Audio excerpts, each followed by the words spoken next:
The Louisville Cardinals and the Duke Blue Devils set to square off in Thursday night football action at Wallace Wade Stadium, 7:30 kickoff in Durham, North Carolina. We'll have the entirety of that matchup on this special crossover episode between Locked On Louisville and Locked On Blue Devils. Stay tuned.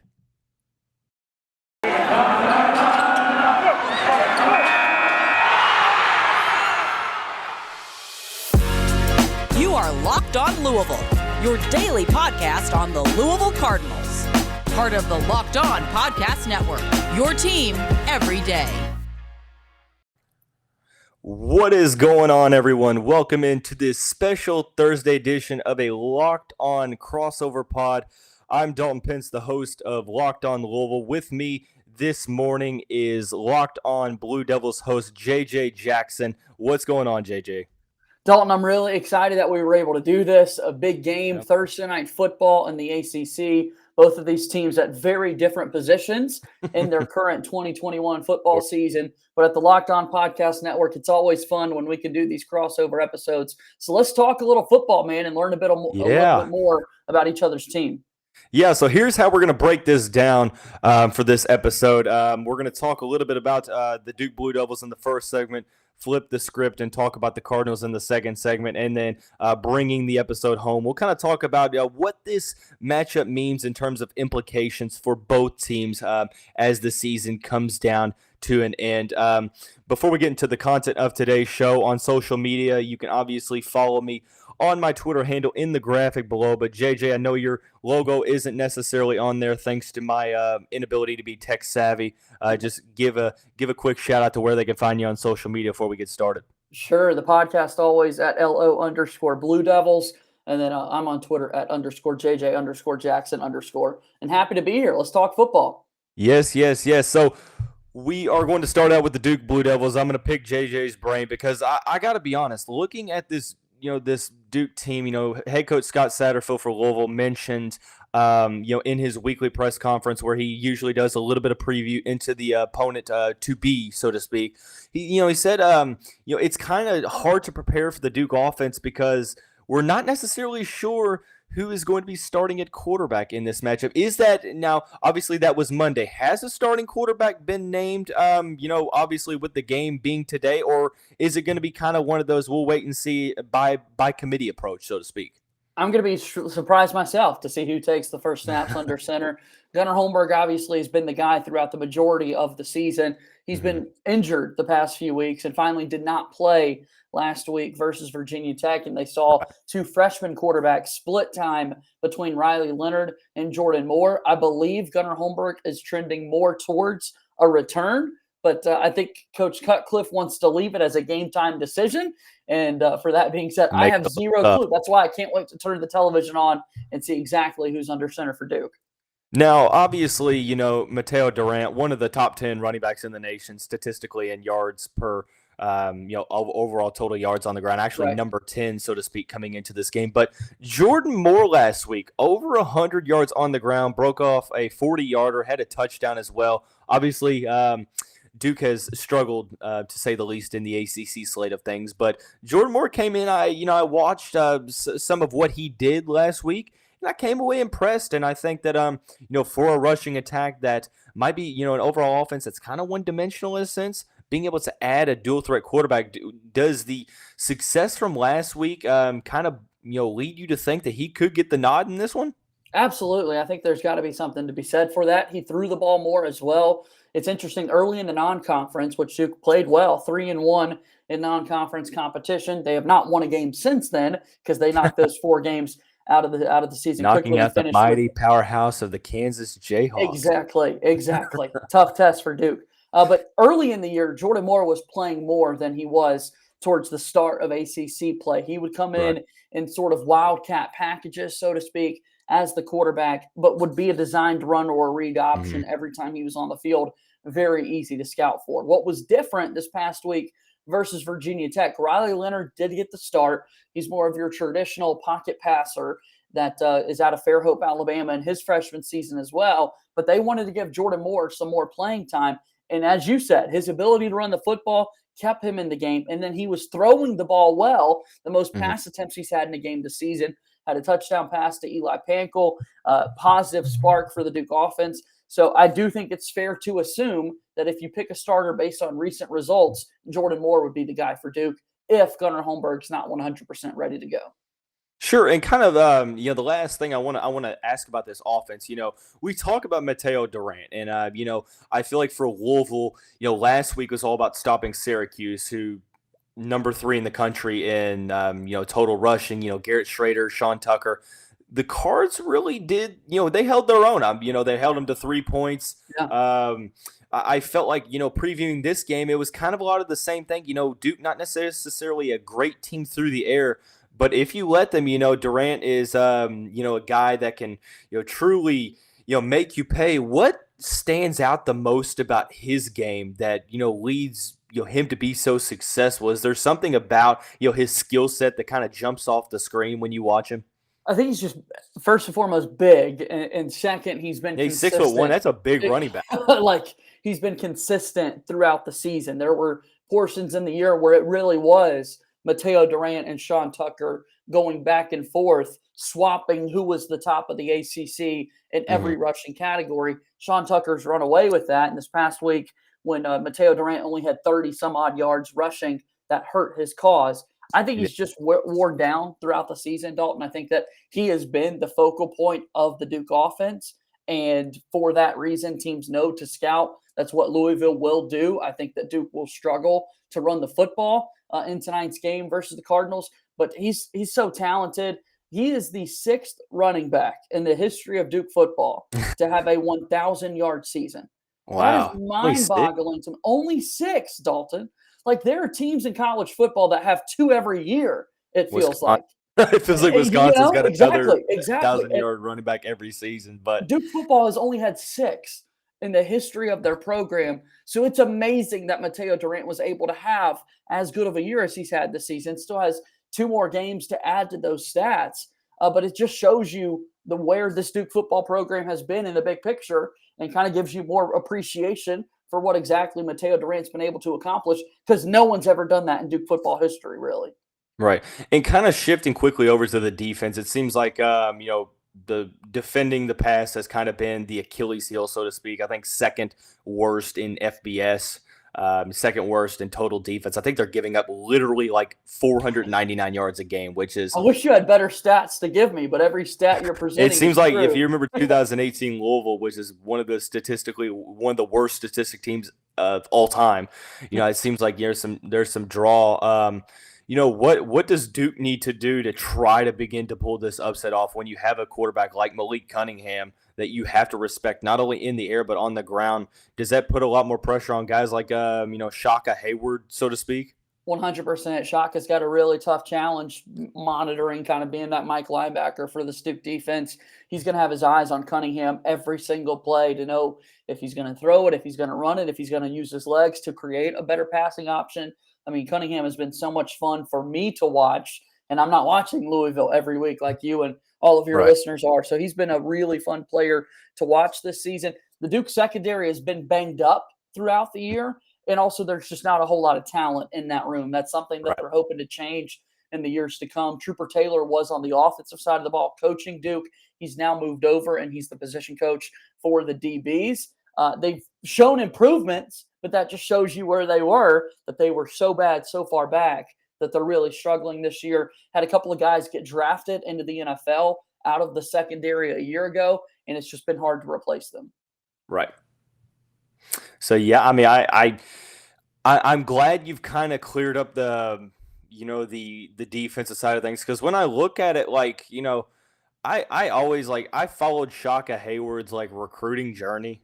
And I don't really remember why. I used to be a really big recruiting guru, and I kind of still am now. But I just seeing him at least succeed in the grand scheme of things, even though it might not translate to the overall team success, because it is a team game, 11 guys on the field. It is a feel good story for me to see him succeed, years after watching him as a recruit.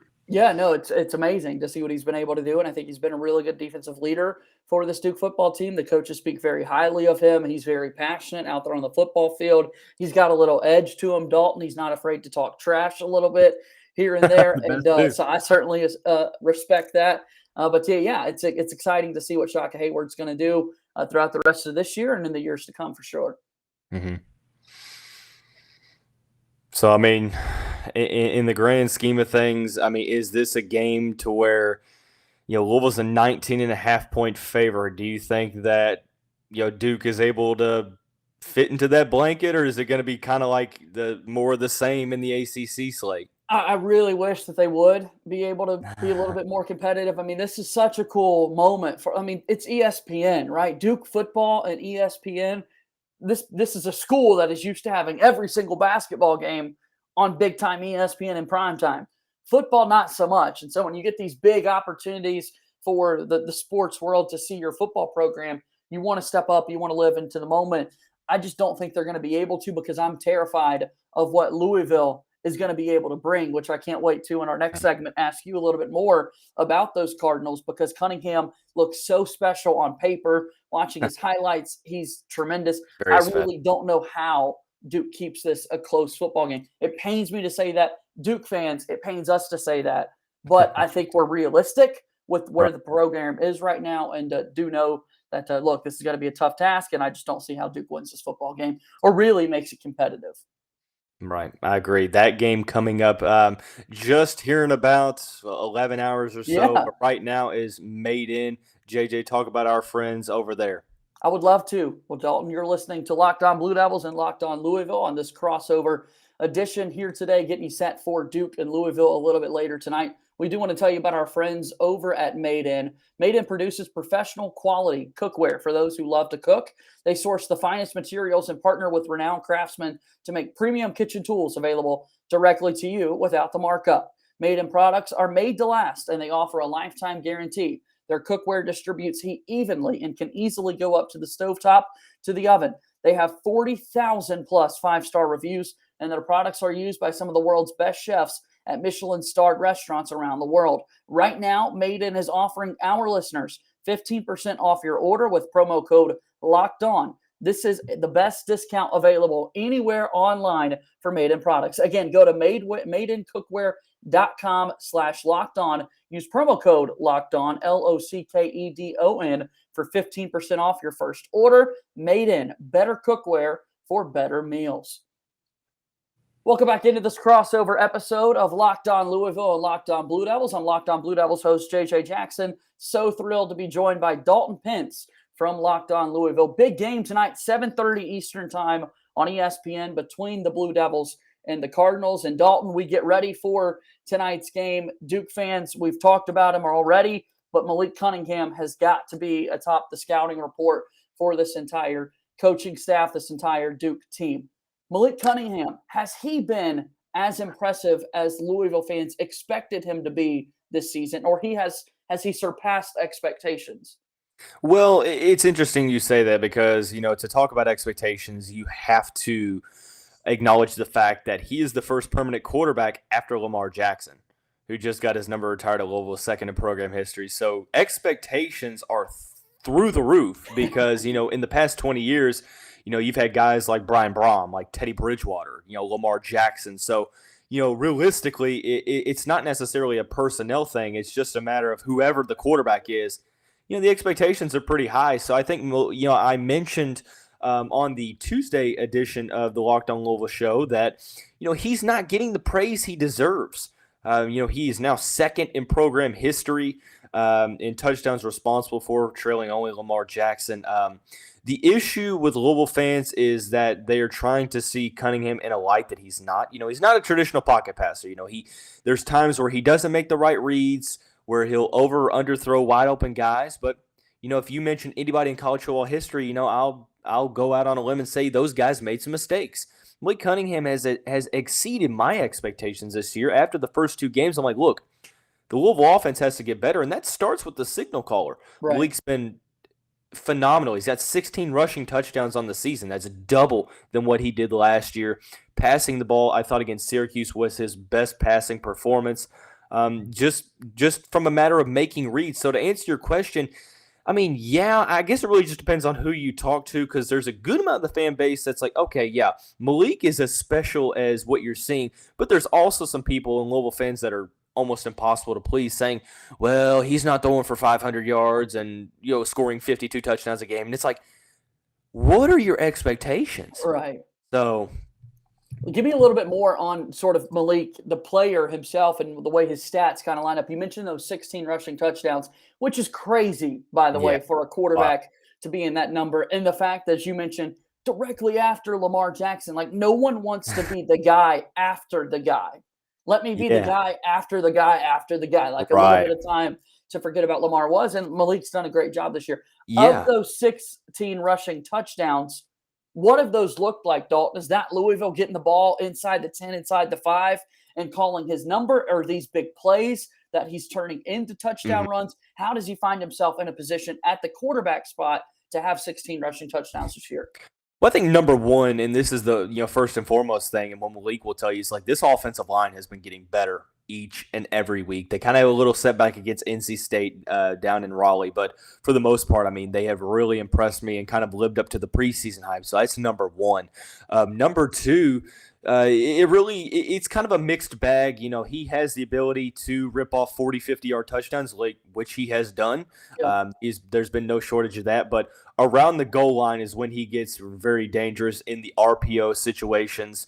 There are a handful of running backs that come in for Louisville, so I feel like it's kind of hard to scout Louisville offensively because you just don't know who Satterfield's going to go to in the backfield. But Malik Cunningham's decision-making has just been miles better than it has ever been. Like he's playing the best football of his career. And, like when around the goal lines, when you really have to watch him and you kind of almost expect it as a Louisville fan, okay, first and goal from the 10, what's coming. And it's just crazy because that every single team, Dino Babers for Syracuse said, he is one of the most dynamic quarterbacks, if not the most dynamic as a dual threat in the ACC. You have to game plan him in a different way, and it seems like every team does that, but no team has really been able to truly shut him down. So I guess, that's definitely something to look forward to. And that's what's so special, Dalton, right? If you're saying on 1st and 10, first and goal from the 10, if every person in the stadium knows what's coming next for Louisville, I promise you that the coaches of the opposing teams know what's coming next because they're smarter than all of us, and yet you still can't stop the guy. He's going to find himself in the end zone. Yeah, it's just a matter of, good offensive line. The holes are there. And Malik, he has, really increased his awareness just on the field, when to take hits, when to not take hits. But, I'd be remiss if I gave all the credit to Malik because I feel like this offense as a whole is just getting better and better. They have some skilled guys on the outside that came into the season inexperienced. Took a little while for them to adjust to the speed, but they've been very solid. The running back committee, the whole offense, I mean, the whole team is clicking at the right time. Finally, about time. But played their best game of the season overall against Syracuse last week. So short week, I definitely know the Cards are trying to carry that momentum over. Give me a little bit more about those skill position guys. For Duke fans watching the game tonight, what names are we going to be heard, called a lot? What numbers are going to be making the big plays? Who do we need to look out for outside of Malik Cunningham? Yeah, I mean, I think, my key player to watch on offense on yesterday's episode was Amari Huggins-Bruce, true freshman wide receiver from, South Carolina, 5'9". Reminds me a lot of T.Y. Hilton for all of the NFL fans. Okay. Indianapolis Colts, great T.Y. Hilton. There's Jordan Watkins, Tyler Harrell. They really don't have, or they have, but they don't utilize like guys that can go up and just win chunk balls. Like it's more so receivers getting into space and Malik Cunningham getting the ball in space. Marshawn Ford, although the production doesn't say it, I will go to my grave saying he is a top 5 tight end in the ACC. Plays like a wide receiver, Swiss Army knife. And then the running backs, true freshman Travion Cooley from North Carolina is playing well.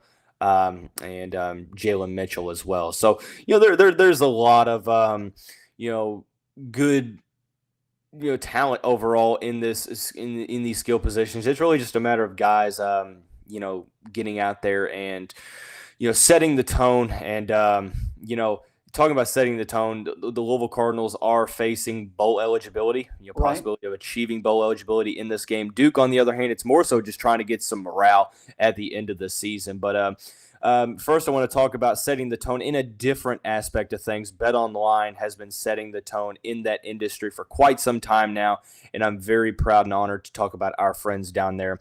We're back and better than ever, a new web interface for the start of the basketball season, along with more props, odds, and lines than ever before. BetOnline remains your number one spot for all of the basketball and football action. Head to the new updated desktop or mobile website to sign up today and receive your 50% welcome bonus on your first deposit by using the promo code LOCKEDON. From basketball, football, NHL, boxing, UFC, right to your favorite Vegas casino games. Don't wait to take advantage of all the amazing offers available for the 2021-22 campaign. It's the fastest and easiest way to bet on all of your favorite sports, and BetOnline is where the game starts. So, final segment of the day. We're here with a special Locked On crossover podcast featuring myself, the host of Locked On Louisville, along with JJ Jackson, the host of Locked On Blue Devils. Definitely appreciate him for being here. I also want to say that we appreciate you for making Locked On your first listen of the day. And just a reminder, the Locked On Louisville podcast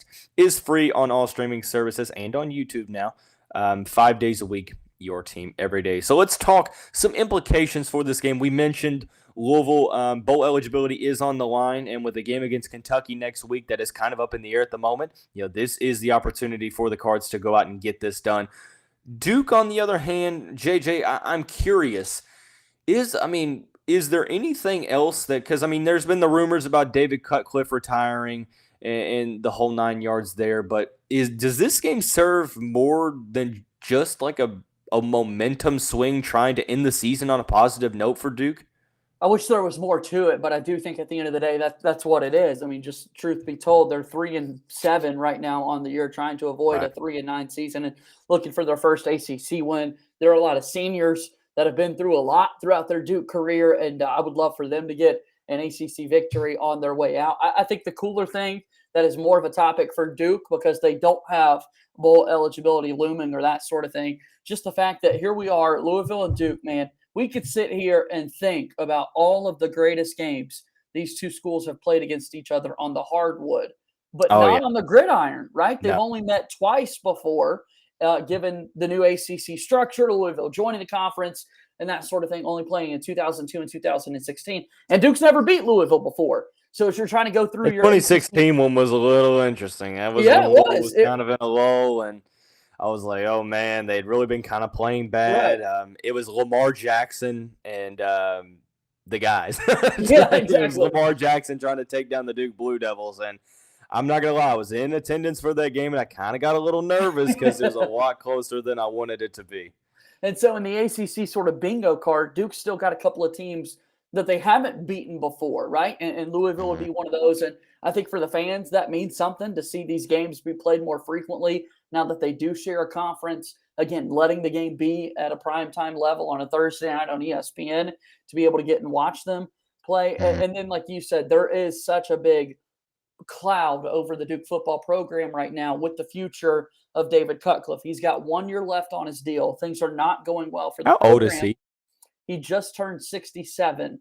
He's that young? I thought he was older than that. Yeah.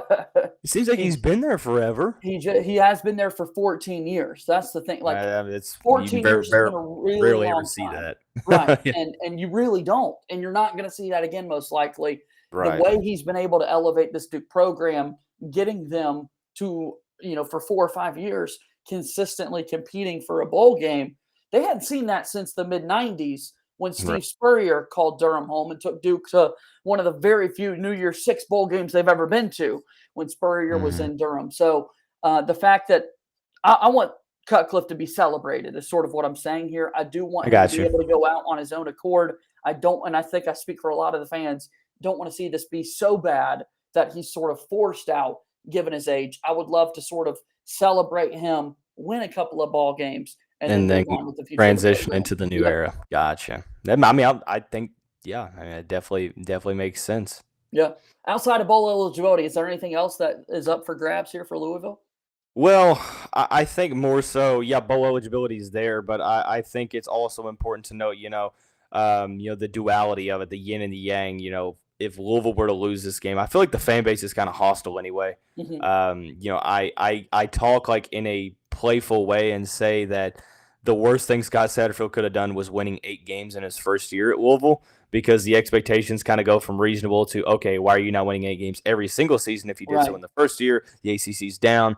And 2020, COVID year, it's really hard to take away some of those takeaways from that year. There were so many variables last year. This year, Louisville has made a habit of losing games in the fourth quarter, having leads. And, there is a very real possibility that in an alternate universe, if they are to hang on these leads, you're looking at a team that's 8-2 almost, 7-3.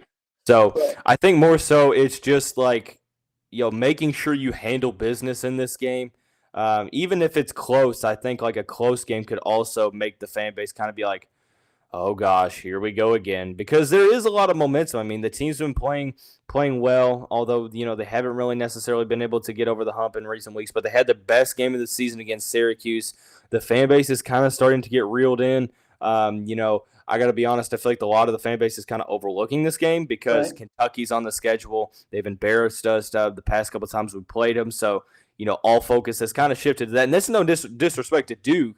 It's just, that's how Louisville fans are wired. Like when it's kind of like Duke. When North Carolina pops up on the schedule, that's what you focus on. And even if you're playing a good team before that, you're like, okay, let's get past this game and get into the real action. So, but bowl eligibility, getting into the postseason, this was going to be a year to where like a prove me year or prove it year for Scott Satterfield. And getting to a bowl game would, I think, in my opinion, like I've said all year, would constitute a successful season. I think that Louisville's got a lot to play for here left in the year. I think that rivalry game with Kentucky is going to be awesome. And trust me, this is not the first time a Duke football fan has heard that a team is looking past them on the schedule. And it's not going to be the last. That's the case for sure. So, Dalton, this has been a whole lot of fun, man. I want to do this again in basketball season for sure. It's really cool that we have this crossover opportunity with the Locked On Podcast Network. And I tell you what, it's going to be a fun game tonight there at Wallace Wade Stadium.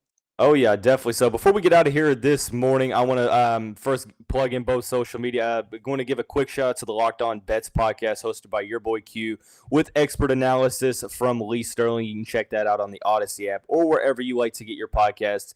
As far as the Locked On Louisville podcast, you can find the Twitter handle for me literally in the graphic.